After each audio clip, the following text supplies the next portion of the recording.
서울 가동초등학교에서 근무하고 있는 백인규라고 합니다. 오늘 제목은 AI 에듀테크 선도교사단의 나침반입니다. 선생님도 혹시 요즘에 나침반 많이 활용하시나요? 근데 요즘에는 나침반보다는 GPS 세대이죠.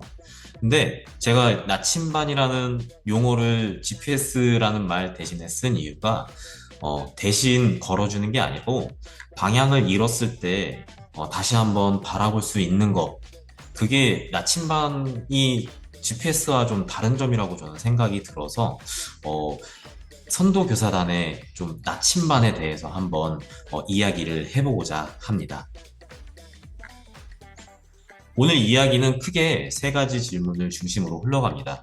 나는 왜 AI 에듀테크 선도교사단이 되었나? 그리고 나는 어떻게 성장을 해야 하는 것인가? 나는 무엇을 해야 하는 것인가? 이 세 질문에 제 나름의 좀 사례를 드릴 건데요. 세 키워드로 말씀드리자면, 아이고, 주도성, 성장, 공존입니다. 그리고 마지막에는 1년 로드맵과 함께 구체적인 콜 투 액션으로 마무리하도록 하겠습니다. 제 소개를 잠깐 드릴게요. 저는 이제 선도교사단 3년 차이고 서울시 교육청과 관련한 이런저런 AI 디지털과 관련된 활동을 좀 여러 가지로 활동을 했습니다. 사실 이 이력이 중요한 게 아니라 저도 맨 처음에는 똑같이 에듀테크 선도교사단 돈이 들어왔을 때 또는 결과 보고서를 작성해야 될 때, 즉 이 1년의 과정을 어떻게 꾸려나가야 되지? 이런 거에 대해서 상당히 막막했다는 걸 말씀드리고 싶습니다. 제가 올해 선도교사단을 한마디로 정리한다면 세 단어입니다. 주도성, 그리고 성장, 공존. 이 세 단어가 각각 왜 했나, 그리고 어떻게 할 것인가, 그리고 무엇을 할 것인가에 연결이 됩니다. 지금부터 하나씩 같이 풀어나가 보도록 하겠습니다. 여기 계신 여러분들은 어떻게 이 AI 에듀테크 선도교사단에 들어오게 되셨나요? 올해 같은 경우는 상당히 다양한 선생님께서 오신 걸로 알고 있습니다. 스스로 지원하신 분들도 계실 것 같고, 또는 학교 사정으로 맡게 되신 분들도 계실 것 같습니다. 어떤 학교 같은 경우는 경쟁률이 치열한 학교도 있었을 거고, 또 어떤 학교 같은 경우에는 선생님 지금 아마 장학사님께서 따로 연락을 하실 정도로 해달라고 부탁을 해서 하시는 학교들도 있었어요. 근데 둘 다 이제 어쨌든 시작은 다르겠지만 저는 주도성을 처음부터 원했냐로 정의하지 않았습니다. 지금부터 무엇을 선택할 것인가? 그게 제가 생각하는 주도성이라고 볼 수 있습니다.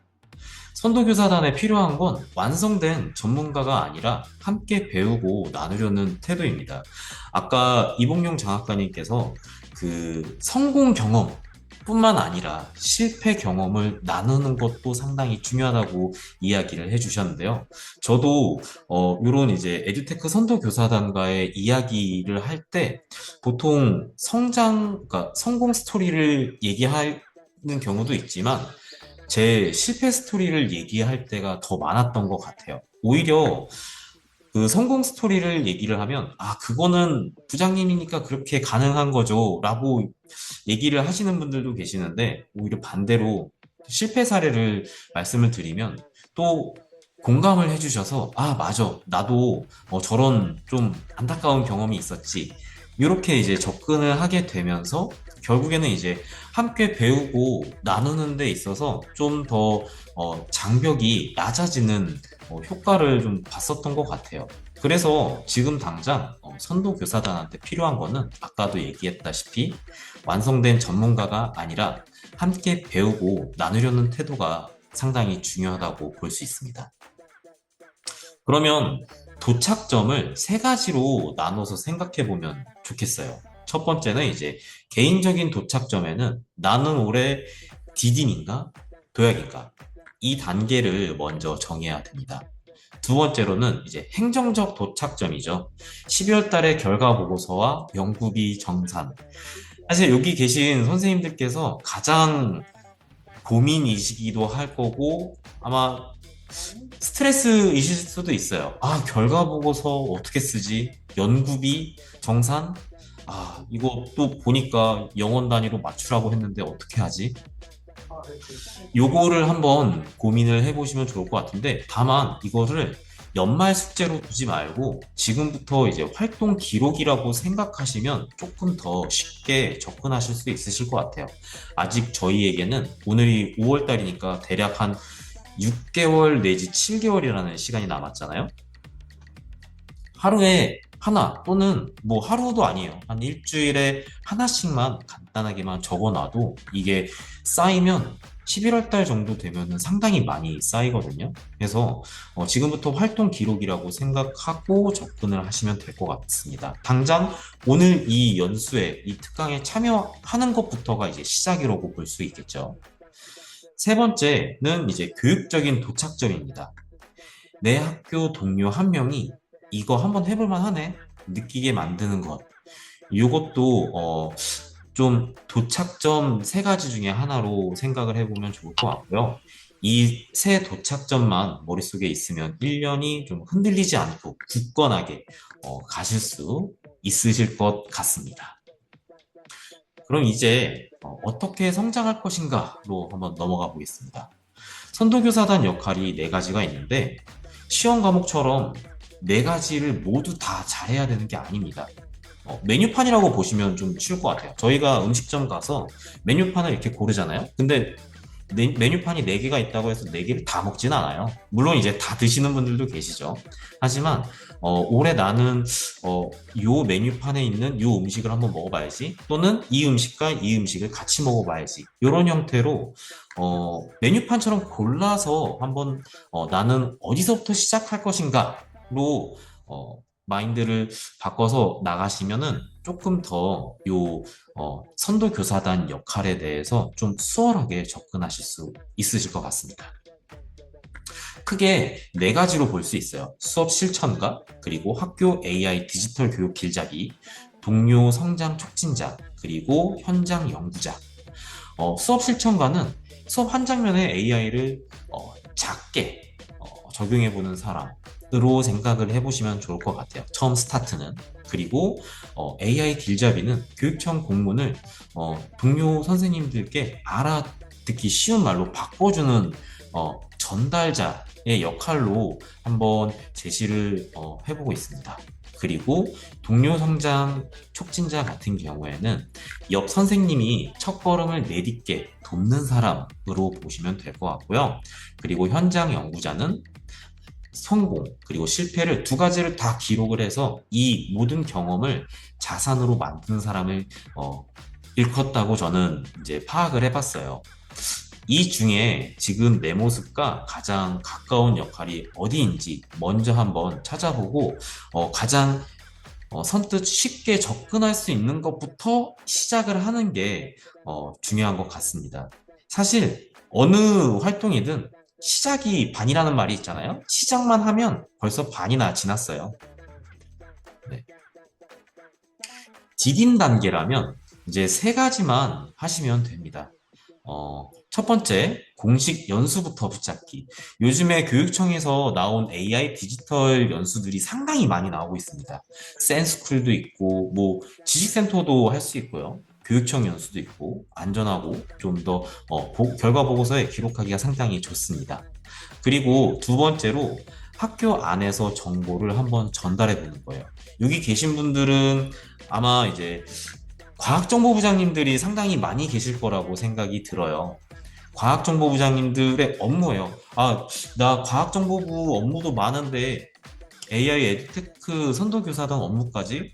너무 많은데요? 하시는 분들, 결국에는 같은 결입니다. 그 하나의 업무 중에 하나라고 생각하시면 돼요.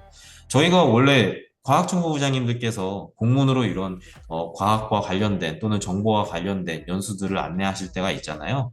그것도 이제 AI 에듀테크 선도 교사단의 역할 중에 하나라고 접근을 하셔도 좋습니다. 디인 단계라면. 그래서 이제 공문을 한번 안내해 보기도 하고 연수 링크를 공유하는 거 그리고 계정과 플랫폼 질문에 대해서 이제 대응을 해보시는 것도 AI 에듀테크 선도교사단의 역할 중에 하나라고 생각이 들어요. 아마 이것도 많이 요즘에 스트레스가 많이 있으시죠. 센스쿨과 관련해서도 안내하는 거에 대해서. 그리고 뭐 학우니 심의와 관련된 내용도 있을 것이고, 또 개인정보 활용 동의서 안내하는 것도 여러 가지 업무로 상당히 많이 힘드실 텐데, 그런 것 내용 자체가 단순히 과학정보부장 업무 따로, AI 에듀테크 선도교사단 업무 따로가 아니고, 이게 하나로 통합해서 진행을 한다.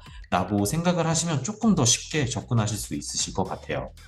그리고 수업 업무에 AI를 한번 작게 적용해 보기. 중요한 건 도구가 아니고 사실 교육적인 목적과 교사의 판단이 상당히 중요하거든요. 선생님이 한번 교육적인 목적에 이게 맞는가를 고민을 해보셔서 이게 한번 맞을 것 같아 하시면 간단하게 교육용 AI를 한번 접해 보는 것도 디딤 단계에서 성장을 하는 하나의 방법이라고 생각이 됩니다. 뭐 요즘에는 이런 공문들이 상당히 많이 나와 있어요. 특히 이제 이런 가이드라인도 많이 나와 있는데 제가 간단하게 그러니까 추천을 해드리고자 하는 거는 특히 그 올 3월 달에 나온 AI 에듀테크 공교육 도입 및 활용 가이드라인 배부 및 활용 안내에 대한 공문은 한 번쯤 어, 학교 선생님들하고 같이 읽어보시는 것을 상당히 추천드립니다. 왜냐하면 요즘 생성형 AI가 상당히 많이 남발이 되고 있다는 생각이 들 정도로 너무나 많은 이슈가 되고 있어요. 그러다 보니까 선생님들께서도 이제 요즘 이런 생성형 AI 연수들이 너무 많이 있잖아요. 그러다 보면 자칫 잘못하면 무분별한 사용으로 인해서 좀 부작용이 일어날 가능성이 상당히 높은 시기이기도 합니다. 지금 현재는. 그럴 때, 대략적으로 서울시 교육청에서는 어떤 방식으로 또는 어떻게 학생, 교사, 학부모에게 이 가이드라인, 즉, 이제 이런 AI 에듀테크를 도입할지, 그리고 활용할지에 대해서 매우 상세하게 잘 나와져 있는 가이드라인이기 때문에 이것을 한 번씩 동료 교사분들에게 안내를 해주는 것만으로도 디딤 단계에서 선생님들의 성장을 돕는 방법 중에 하나라고 생각이 됩니다. 그 외에 뭐 이런 이제 바이브 코딩 연수나 또는 교육부에 나와 있는 지식센터 그리고 교육연수원에서 하고 있는 연수들 그리고 연구정보원에서 하고 있는 다양한 연수들을 참여해 보시는 것도 상당히 디딤 단계의 선생님들 입장에서는 많은 성장을 이끌어낼 것이라고 생각이 됩니다. 그리고 제일 중요한 건 사실 기록이에요. 근데 거창하게 생각은 안 하셨으면 좋겠습니다. 그냥 단순하게 날짜, 활동명, 사진 한 장, 한 줄 성찰, 뭐 이 네 가지만 남겨도 연말이 너무나 편해지실 수 있어요. 그리고 동료에게 공유하는 것도 나눔입니다. 이렇게 이거는 이제 저희 학교 그 부장협의회 그 협의록에 한 줄, 두 줄 이렇게 작성된 내용인데요. 사실 이렇게 이제 스마트 기기 디봇 운영 계획, 요거를 한 줄씩 안내하는 것만으로도 동료 교사분들에게 어, 나눔을 하는 거라고 생각이 들거든요. 뭐 거창하게 나는 뭐 이런 연수를 해본 적도 없고 강의를 해본 적이 없어요. 내성적이라서 부끄럽습니다. 뭐 이런 분들도 이게 거창하지 않아요. 그냥 회의록에 그냥 이거 한 줄 또는 두 줄 이런 거를 적는 것만으로도 다양한 공유가 될 수 있습니다. 아까 이제 가이드라인 같은 경우에는 링크만 여기다 걸어주기만 하셔도 이게 이제 기록이 되기도 하고 공유가 될 수 있습니다. 이제 두 번째로 도약 단계라면 내 경험을 다른 사람이 쓸 수 있도록 만드는 단계라고 볼 수 있습니다. 학교 안에서 교원학습 공동체를 운영하거나 이제 뭐 실습 중심으로 교내 연수를 열 때 그냥 알려드릴게요 하는 것보다 같이 해봅시다로 접근하는 게 선생님들이 조금 더 많이 편하게 와닿으시는 것 같더라고요. 그리고 아마 이제 각 지원청별로 지금 현재 다양한 계획을 가지고 요 AI 에듀테크 선도 교사단을 활용하는 여러 가지 뭐 출강이나 또는 이제 자료 제작 요런 이제 방안에 대해서 계획 중에 있는데 그거에 대해서 너무 두려워하지 마시고 한번 도전을 해보는 걸 정말 추천드립니다. 이게 사실 가르치는 선생님들이 아마 더 제일 잘 아실 거예요. 본인이 직접 강의를 하고 자료를 제작하고 컨설팅을 하는 게 준비 과정에서 본인이 가장 많이 성장을 할 수 있습니다. 이런 이제 과정을 통해서 하나하나 이제 기록을 해 나가는 거죠. 수업 사례 하나를 깊게 뭐 성공뿐만 아니라 실패 수정 과정까지 기록을 해서 요거를 가지고 다른 선생님들하고 안내를 해봐도 되고 요거를 가지고 발표를 해봐도 좋아요. 이 기록이 쌓이면 결국 요게 포트폴리오 연수 원고가 되고 동료 지원 자료가 됩니다. 저도 이제 수업을 진행을 할때 프로젝트 수업을 종종 할 때마다 아예 교환을 같이 이렇게 만들어 나가고 있어요, 그냥. 근데 이 교환이라고 해서 거창할 게 없습니다. 그냥 제 수업 흐름, 그리고 애초에 수업 의도, 요런 것을 저희 동료 장학할 때 지도안 작성하듯이 그냥 PPT에다가 넣는 거예요. 그리고 학생 자료 넣고 결과 한번 넣어놓고 거기서 이제 선생님께서 성찰할 수 있는 내용들을 한두 줄 넣으면 그거 자체만으로도 하나의 포트폴리오가 되고 강의 자료가 될 수 있습니다. 뭐 이런 형태로 이제 학교에서 뭐 AI 디지털 활용 선도학교 연계해서 저희 학교에서는 그냥 1학년부터 6학년까지 선생님들 대상으로 이런 뭐 AI 디지털과 로봇의 만남 이런 교내 연수를 진행을 했었어요. 사실 여기 계신 분들 대부분이 부장급 선생님들이신 경우가 상당히 많이 있으시기 때문에 요거는 한 번쯤 한번 작게는 동학년 내에서 좀 크게는 이제 학년 분별 또는 이제 전교 선생님들 대상으로 한 번씩 해보시는 거를 너무나 추천드립니다. 이게 하나하나 할 때마다 선생님들한테 공유도 하긴 하지만 요거 연수를 준비하는 것 자체가 하나의 성장 과정이라고 저는 생각이 됩니다. 이런 성장 과정 속에서 사실 선생님들이 제일 많이 궁금해 하시는 게 연구비죠. 이제 또 보통의 연구비와는 다르게 AI 에듀테크 선도교사단의 연구비는 선생님들 개인 통장으로 들어오게 됩니다. 좀 제약이 많이 없어진 상황이죠. 그래서 이제 요거는 보통 이건 써도 돼요? 이건 써도 돼요? 이런 질문을 많이 하실 것 같아요. 제일 중요한 건 사실 목적이에요. 이 목적이 요 AI 에듀테크 선도교사단의 목적에 맞냐? 이게 그냥 스스로를 생각을 해보는 게 제일 좋을 것 같아요. 왜냐면은 이게 자칫 잘못하면 이것을 사는 목적이 같은 도구라 하더라도 선생님들마다 되게 다양할 수 있거든요. 예를 들어서 거기 그 계획서에 나와 있는 마이크를 예를 한번 들어볼게요. 마이크 같은 경우도 이 마이크를 살 때 목적이 되게 다양할 수가 있어요. 발명 재료로 활용할 수 있기도 하고요. 또는 마이크를 가지고 정말 저희 원래 쓰듯이 발표용으로 쓰기도 하고요. 또는 학생들하고 이제 자료를 발표시킬 때 되게 선생님들마다 단순히 이 마이크 하나만이라 하더라도 활용 목적이 정말 다양합니다. 다양하기 때문에 이거 돼요? 저거 돼요? 이게 그러니까 됩니다, 안 됩니다를 논하기가 너무 어려운 것 같아요. 그래서 이 어떤 물품을 사실 때 요게 AI 디지털 활동에 적합한가? 그러니까 나는 이거를 할 때, 이런 AI 디지털 수업할 때, 요 도구를 활용을 할 수 있는가? 이상하지 않나? 안 이상하면, 그거는 이제 활동 목적에 맞다고 생각을 하시면 됩니다. 그게 이제 세 가지가 있는데요. 연구 재료비, 그리고 연구 활동비, 그리고 협의회비가 있습니다.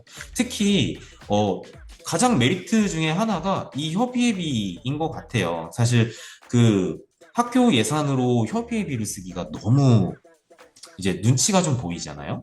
동료 교사, 근데 이거 어떻게 쓰려고요? 이렇게 하면은 조금 되게 말이 턱턱 막히고, 이거 이렇게 해도 되나 싶은데, 협의회계 같은 경우에는 말 그대로 활동 목적. 저희는 이제 여러 가지 활동 중에 동료 선생님들께 공유하고 전파하는 역할도 있어요. 그래서 한두 번씩 모셔서 같이 한번 저녁 식사를 하시면서 또는 점심을 먹으면서 크롬북이나 뭐 선생님들 갖고 계신 디벗 활용해서 이때 이런 거 쓰면은 너무나 좋았던 것 같아요. 저 수업할 때 요거 하거나 또는 자료 시작할 때 요런 뭐 AI 또는 에듀테크를 활용했을 때 너무 좋았어요. 요런 자료를 사진 근거만 하나 남기셔서 활용하시면 좀 쉽게 활용이 가능한 장점이 있습니다.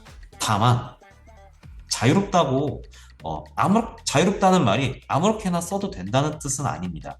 명백하게 쓰면 안 되는 품목이 있어요. 현금을 인출한다든지 기프티콘 등 유가 증권성 지출 그리고 주류는 안 됩니다. 그러니까 쉽게 이게 제일 쉬운 방법은 이게 남들한테 떳떳한가 동료 이제 공유를 할 때 뭐 주류 쉽지 않죠. 요거 남들한테 보여주기가. 그럼 안 된다고 생각을 하시면 돼요.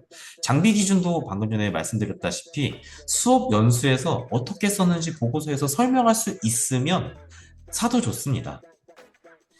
정산 팁을 제가 하나 안내를 드리자면 한 4월부터 6월 달 정도에는 방향을 한번 설정을 해보시고 7월, 9월에 실제 사용을 하고 이제 마무리 단계에서 협의회를 좀 하는 것을 저는 권장드립니다. 그리고 12월 달에 급하게 살려면 그때 돼서 뭐 쓰지? 뭐 사지? 정말 필요하지 않는 물건을 억지로 사는 경우가 발생할 수 있어요. 필요하지 않은 에듀테크나 필요하지 않은 AI를 사는 경우가 있습니다. 그럼 너무나 돈 낭비잖아요. 그래서 사전에 먼저 하시고 12월 달이 정산이지만 11월 안에 마무리를 짓는다라는 마인드로 한번 접근을 해보시면 12월 달이 좀 편해질 수 있으세요. 너는 어디다 쓸까요? 저는 이제 보통 학교에서 품위하기 좀 어려운 부분을 선도교사단 연구비로 좀 활용을 합니다. 특히 뭐 해외 에듀테크를 구독한다든지, 또 해외 쇼핑 같은 경우, 또는 이제 뭐 여러 가지 학교에서 하는 것을 조금 거부감이 있는 학교에서 학교 계정이 없는 그런 것들을 일부러 골라서 활용을 하고 있습니다. 정산시 제가 가장 많은 질문 중에 하나가 저희가 그 돈을 넣으면은 이자가 발생하잖아요. 그리고 이제 해외 에듀테크 비용을 쓰다 보면 원 단위가 떨어져요. 근데 1원도 남기지 않아야 되는 문제점이 그런 이제 과업이 하나 있는데 여기 조금 스트레스를 받으실 수 있으실 것 같아요. 한 가지 팁을 드리자면 간단하게 이제 물건을 마지막에 사실 때 포인트로 이제 원 단위로 맞추고 결제하는 방법도 있고 저는 아까 전에 이제 말씀드렸다시피 마지막에 협의회비를 쓰면 좋다고 말씀을 드린 게 여기 보시면은 백인규의 일명 이게 제일 마지막에 쓴 거거든요. 식사비가 24,945원이 나왔어요. 근데 어느 식당을 가도 메뉴 중에 원 단위 메뉴는 있지 않아요. 해서 그 카드를 두 개를 갖고 가서 하나는 저희 이제 딱 마지막 예산으로 긁어주고 딱 거기까지만 결제를 하고 남은 예산은 선생님들 개인 카드로 긁는 거를 추천해 드립니다. 그러면은 딱 원 단위에 맞춰서 결제가 가능합니다. 그러면 마무리 단계에서 협의회로 끝나고 그 협의회에서 딱 영원까지 맞추는 방식으로 저는 종종 활용을 했습니다. 물론 이게 정답은 아니에요. 저 개인의 이제 나름의 노하우이기 때문에 제가 정답은 아닙니다. 뭐 여러 가지 방법이 있지만 저는 이제 이런 방법으로 활용을 했기 때문에 선생님들 중에서 딱딱 영원에 맞춰서 쓰시는 수 있다 하시면 그걸로 쓰시고 나는 도저히 안 되겠어요 하시는 분들은 저처럼 마지막에 협의로 잡아서 거기서 이제 그 그 정산과 관련된 카드로 딱 0단위까지 맞추고 나머지 카드로 이제 남은 차액을 결제하신 방법 추천드립니다. 그리고 이제 마지막 세 번째 키워드는 동행입니다. 동행은 크게 AI와 동행 그리고 선생님과의 동행 두 가지 파트로 잡아봤고요. 핵심 개념은 결국 휴먼 인 더 루프라고 해서 AI가 초안을 만들고 교사가 교육과정, 학생 수준, 학급 맥락에 맞춰서 고치는 구조로 접근을 해야 될 것 같아요. 5대 핵심 가치가 5가지가 있는데 그거는 가이드라인에 있으니까 잘 한번 보시면 될 것 같고 선도교사단의 역할은 AI를 많이 쓰는 게 아닙니다. 언제, 왜, 어떻게 쓸지 그 기준을 세우는 것이 중요하다고 저는 생각이 들어요. AI에게 교육을 맡기는 게 아니고 교사가 이 루프 안에 남는 게 AI 에듀테크 선도교사단이 AI를 활용하는 방법이라고 생각이 들어요. 그리고 이런 내용을 동료와 이제 동행을 한다는 거가 이제 마지막 동행이라고 볼 수 있습니다. 선생님들께서 학교 안에 나침반이 되는 거예요. 옆 선생님의 첫 질문을 받아줄 수 있는 사람이 되는 거. 이 제품 쓰세요가 아니고 이런 목적이라면 이런 기준으로 살펴보면 좋겠습니다. 라고 말해줄 수 있는 사람이 되는 것이 결국 선도교사단이라고 저는 생각이 됩니다. 1년 로드맵을 이제 간단하게 보여드리자면 뭐 2분기에는 내 도착점 정하기 그리고 여러 가지 연수들 한번 수강하고 연구비 집행 방향 한번 설정해서 3분기에는 실제로 실행을 해보고 4분기에는 사례를 정리하고 결과 보고서를 제출하면 되겠습니다. 오늘 강의를 듣고 딱 3가지만 결정해 가면 좋을 것 같아요. 나는 올해 디딤인가 도약인가? 그리고 이번 달 들을 공식 연수 뭐가 있을까? 그리고 학교 안에서 먼저 이야기할 동료 1명. 요 3가지만 결정해 나가시면 이 3가지 결정이 1년을 만드실 수 있으실 것 같습니다. 올 한 해 함께 같이 즐겁게 참여하면 좋겠습니다. 이것으로 저의 사례 발표는 마치도록 하겠습니다.